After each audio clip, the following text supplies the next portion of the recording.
2,500 years ago, nestled in a fertile valley along the border between India and Nepal, a child was born who was to become the Buddha. The stories say that before his birth, his mother, the queen of a small Indian kingdom, had a dream.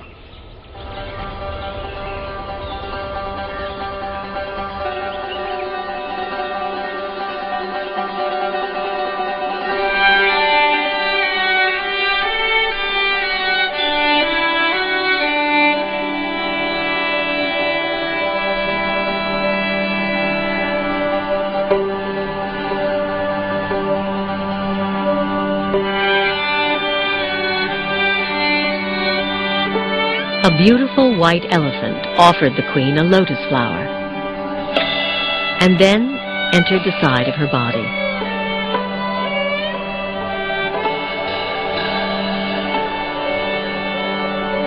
When sages were asked to interpret the dream, they predicted the queen would give birth to a son, destined to become either a great ruler or a holy man.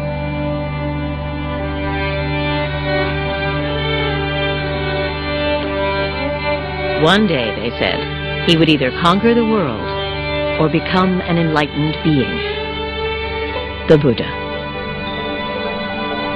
People like stories.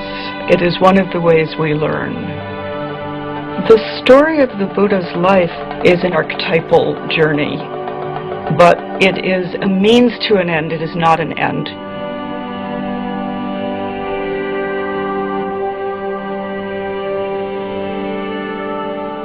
Within 10 months, as a tree lowered a branch to support her, a baby boy was born, emerging from her side.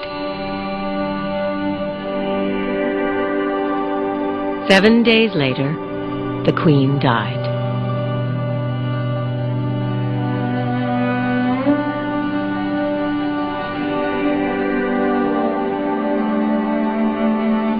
The world is filled with pain and sorrow, the Buddha would one day teach. But I have found a serenity, he told his followers, that you can find too.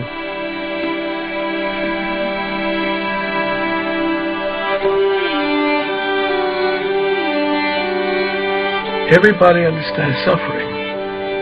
It's something that we all share with everybody else. It's at once utterly intimate and utterly shared. So Buddha says, that's a place to begin. That's where we begin.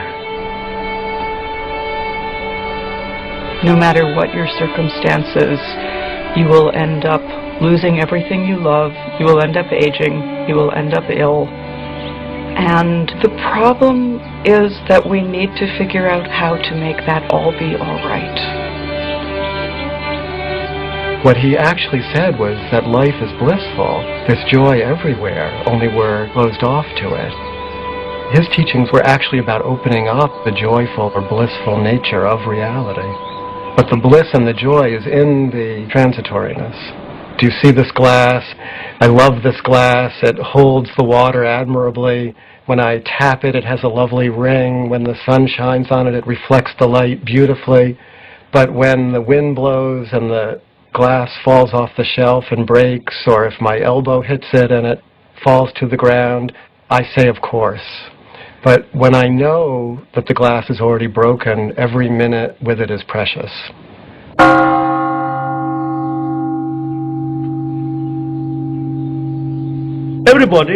Every human being wants happiness.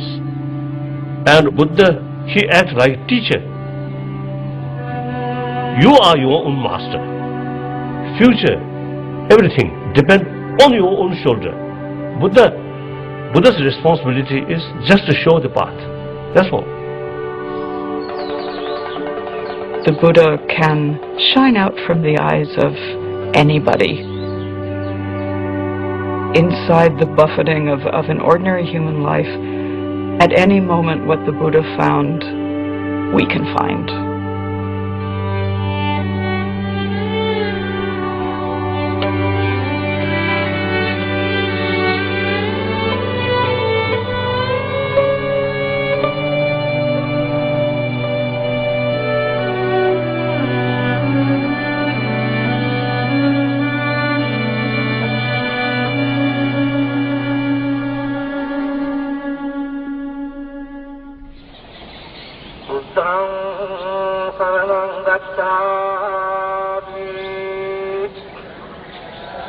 Dhammang saranang gacchāmi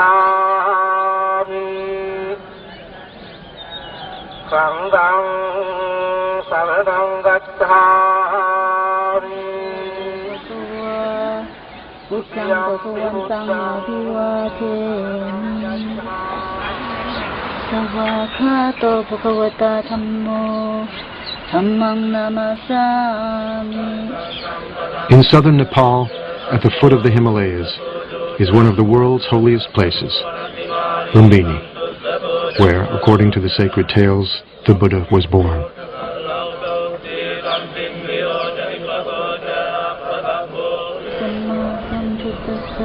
Today, Buddhist pilgrims from all over the world make their way here to be in the presence of the sage whose life story is inseparable from centuries of anecdotes and legends.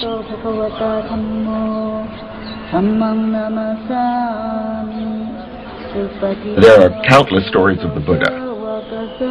Each tradition, each culture, each time period has their own stories.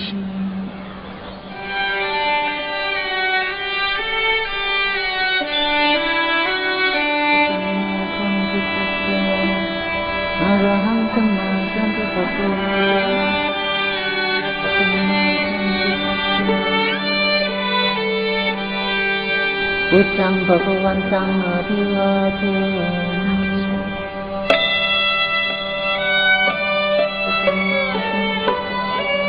We have lots of visual narratives and artwork from all over Buddhist Asia.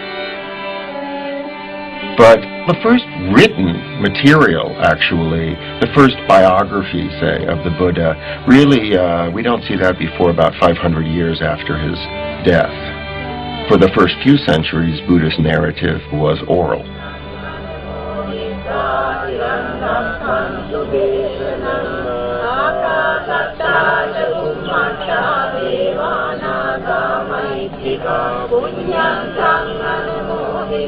Historically, it is based on something certainly that happened. There must have been someone who corresponded with Gautama Buddha, who we don't know. We don't know how much of it is pure fairy tale and how much of it is historic fact. But it doesn't matter. It touches something that we all basically know. The relevance of it is in the message of the story, the promise of the story. Like any good story, it has a lot to teach. So the story of his life, then, is a beautiful way of telling the teaching. He who sees me sees the teaching, the Buddha said. And he who sees the teaching sees me.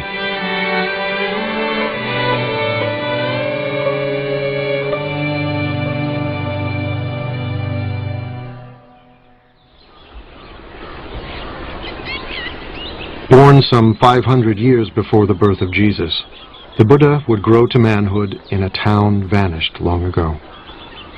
For nearly 3 decades, he would see nothing of the world beyond.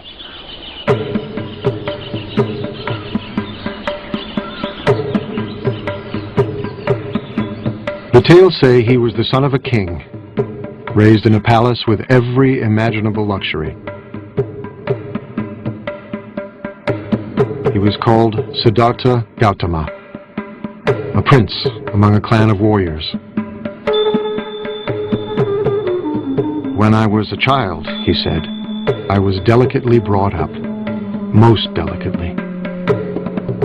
A white sunshade was held over me day and night to protect me from cold, heat, dust, dirt, and dew. My father gave me 3 lotus ponds,